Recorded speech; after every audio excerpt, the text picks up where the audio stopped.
One quiet morning in the monastery, a young monk approached his master with a question that had been troubling his heart. Bowing respectfully, he asked, "Master, what is the greatest value of my life? How can I know what I am truly worth?" The Zen master studied his earnest face for a long moment before answering with a gentle smile. Instead of giving a direct reply, he offered a test. "Go to the back garden," the master said. "Pick up the largest stone you can carry and take it to the marketplace. When people ask for its price, say nothing. Simply raise two fingers. If they attempt to buy it, do not sell. Bring it back to me, and I will tell you the greatest value of your life." The monk was puzzled, but he trusted his teacher. He went to the garden, lifted a heavy stone, and carried it to the busy marketplace. All morning he stood quietly with the stone before him. Finally, a woman stopped, looked at the stone, and asked, "How much for this rock?" Following the master's instructions, the young monk raised two fingers. The woman tilted her head and guessed, $2? The monk shook his head. $20 then, she said. "I could use it to press my pickled vegetables." The young monk's eyes widened in surprise. This ordinary rock, one of thousands scattered on the mountain, could be sold for $20? He held back his astonishment, said nothing more, and carried the stone back to the monastery. "Master," he said eagerly, "someone offered me $20 for this stone. Can you tell me the greatest value of my life now?" The master smiled again and replied, "Not yet. Tomorrow, take the same stone to the museum. Do exactly as I told you before. Then return, and we will speak again." The next morning, the young monk walked into the city carrying the stone, this time to the museum. The moment he placed it down, visitors gathered around, their eyes filled with curiosity. They murmured among themselves about its unusual shape and smooth texture. After some time, a man in fine clothes stepped forward. "This stone is remarkable," he said. "I would pay $2,000 for it. With such a stone, I could carve a magnificent statue." The monk's heart nearly leapt out of his chest. $2,000? Just yesterday, someone thought it was worth only 20. Once again, he followed the master's instructions. He did not speak, he did not sell, and he quietly carried the stone back to the monastery. Bursting into the master's quarters, he exclaimed, "Master, today someone offered me $2,000 for this very same stone. Surely now you can tell me my life's greatest value." The Zen master chuckled softly, eyes glinting with wisdom. "Patience, my child. Tomorrow take the stone to the antique shop. Watch carefully what happens, and then we shall speak of value." So it was that on the third day, the young monk entered the antique shop carrying the stone in his arms. Immediately the shopkeeper's eyes widened, and he beckoned others to look. Collectors and dealers gathered quickly, their voices rising with excitement. "This is an extraordinary piece," one declared. "I will pay $20,000. Another interrupted. $50,000. The bids rose higher and higher until finally a wealthy collector shouted above the noise, $200,000. The monk was stunned. His hands trembled as he held the same stone that a housewife once saw as nothing more than a vegetable press.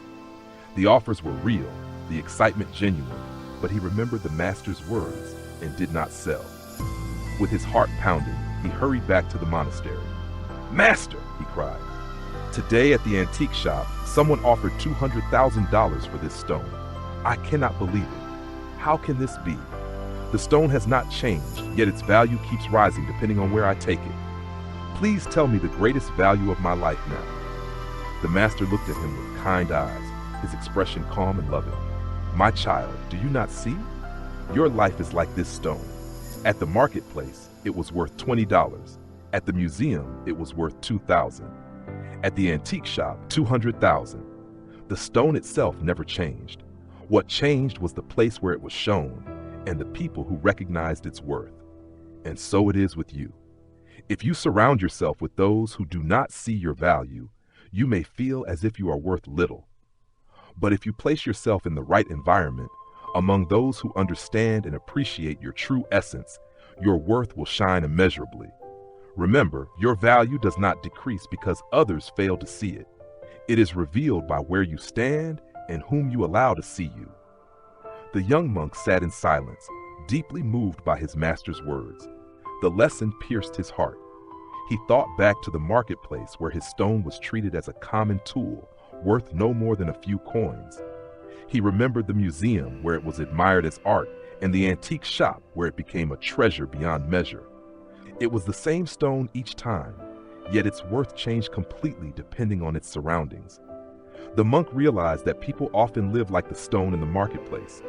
They remain in environments that do not recognize their gifts, surrounded by voices that undervalue them, until they themselves begin to believe that they are small, unimportant, or without talent. How many lives are wasted in the wrong places, hidden in shadows of self-doubt and fear? The master's voice broke into his thoughts. Do not let others decide your worth, my child. Do not allow yourself to remain in places that keep you unseen. Your value is not set in stone. It grows and shines when you believe in yourself and choose wisely where you belong. There will always be people who cannot see your greatness, just as there are those who would pay only $20 for this stone. That does not mean you are worth only $20. It simply means you are standing in the wrong place. True wisdom is in knowing when to move, when to step away, and when to place yourself where your spirit can rise. From that day on, the young monk saw life with new eyes. He no longer sought approval from everyone he met, nor did he measure his value by the judgments of strangers. Instead, he turned inward first, learning to recognize his own worth before expecting anyone else to see it. With this new belief, he chose carefully the people, places, and opportunities that nurtured his growth. He understood that life would always present choices, to stay small in the marketplace or to step forward into the museum, the antique shop, and beyond, into spaces where his true gifts could flourish.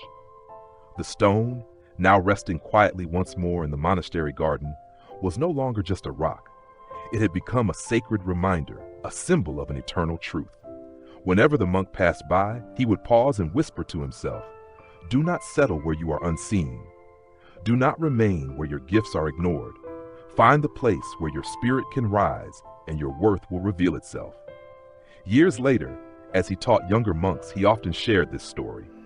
He told them that each person carries a stone inside, a dream, a talent, a passion waiting to be discovered.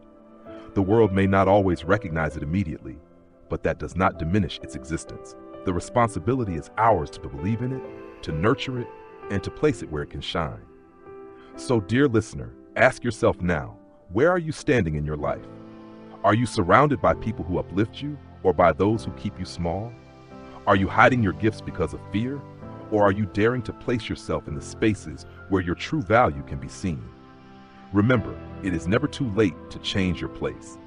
One bold decision, one courageous step can move you from the marketplace to the museum, and from the museum to the place where your life becomes priceless. Your worth is not determined by your circumstances, your past, or by the doubts of others. It is determined by your own belief and the choices you make each day. Just as the stone's value rose when placed in the right setting, so too will your life rise when you believe in yourself and choose the path that honors your true essence. Life is vast and full of possibilities. Every choice you make is a brushstroke on the canvas of your destiny. Do not waste your days being undervalued in places that do not see you. Believe in yourself, move with courage, and place yourself where your light can shine. When you do, the world will finally witness the masterpiece that only you can create. And that, my child, is the greatest value of your life.